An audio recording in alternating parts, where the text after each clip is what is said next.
Hi everyone, my name is Esther, and I just wanted to share my fertility journey with you guys.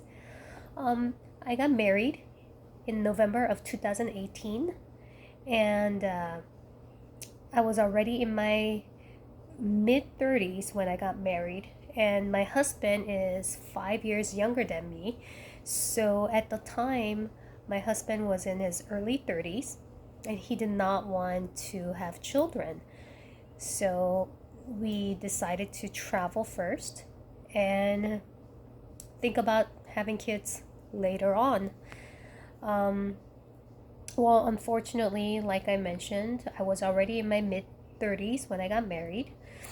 And as the years went by, I know we've only been married 3 years, but we've been trying.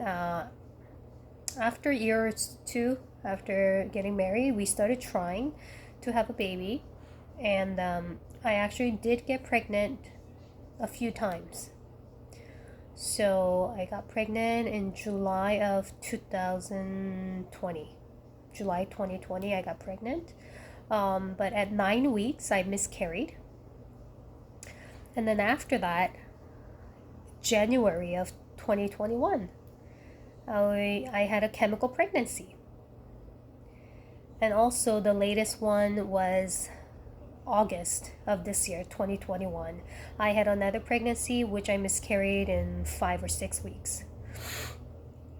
So, with multiple pregnancy loss, I started to seek help for fertility treatment. Excuse me.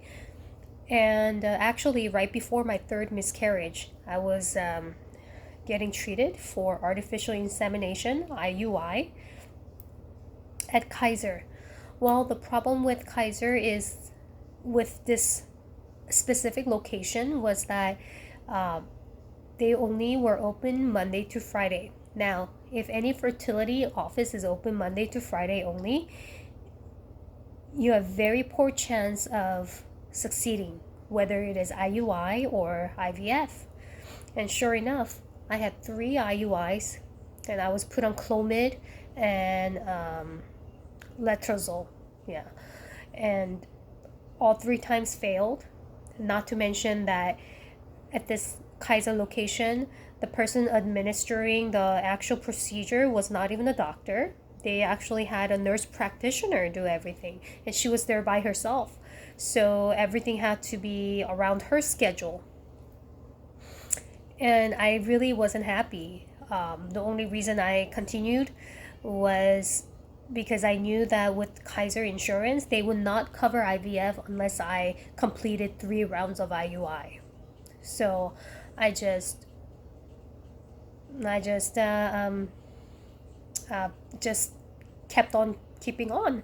And actually, the funny story is the second time uh, for the IUI, the nurse practitioner, she was as she was inserting all the, you know, sperm or whatever fluids they had, um, it actually all came out and spilled.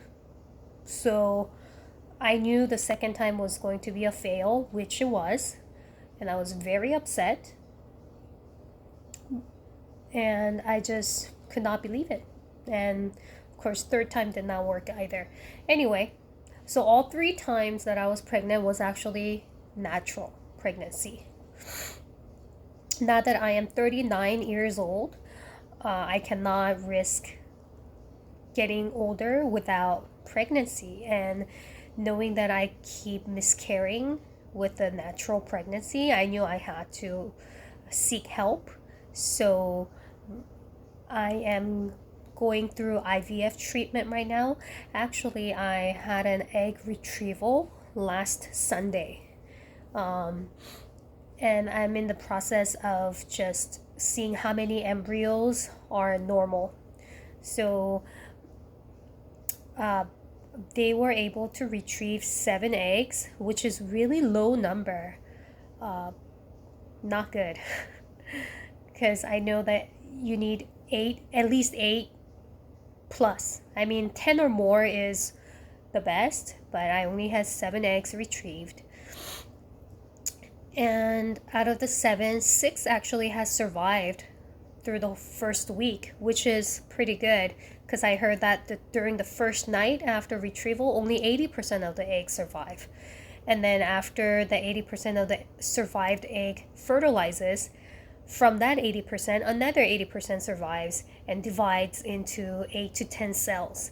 And then after that, 30 to 40% of that, whatever survived, goes to the blastocyst phase.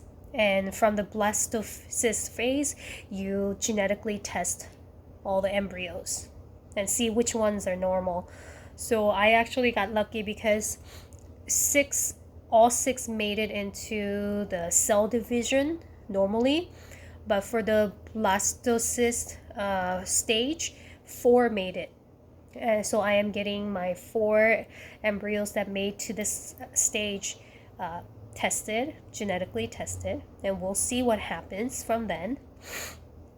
I'm hoping all four are normal.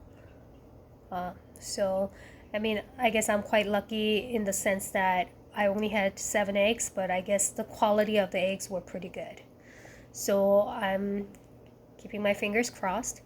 The IVF process was pretty rough because I chose an office that is very far from where I live, about an hour from where I live, and there were times where I had to go into the office every morning before work. So I would drive 1 hour to the doctor's office by 6:30 a.m. So I would have to leave my house at 5:30, and after seeing the doctor for 5 minutes for ultrasound, I would rush to my work, which was 40 minutes without traffic. And in California, there's always traffic. And just not even the entire commute, just getting to my work after doctor's office. That morning routine would take me 2 hours, just driving 2 hours. So it was absolutely exhausting. And also, the insurance doesn't cover everything. So even after there are some coverage, we're still paying about $10,000. So just everything has been pretty difficult, physically, mentally, emotionally. And I'm just really hoping that everything will turn out to be successful in the end. For the result of the genetic testing, it will arrive by next week. So we still have 1 week to wait for it. And I guess I'll update you guys what the results are. I'm just really praying that all 4 eggs or all 4 embryos are normal. So thanks for watching, and I'll keep you guys posted.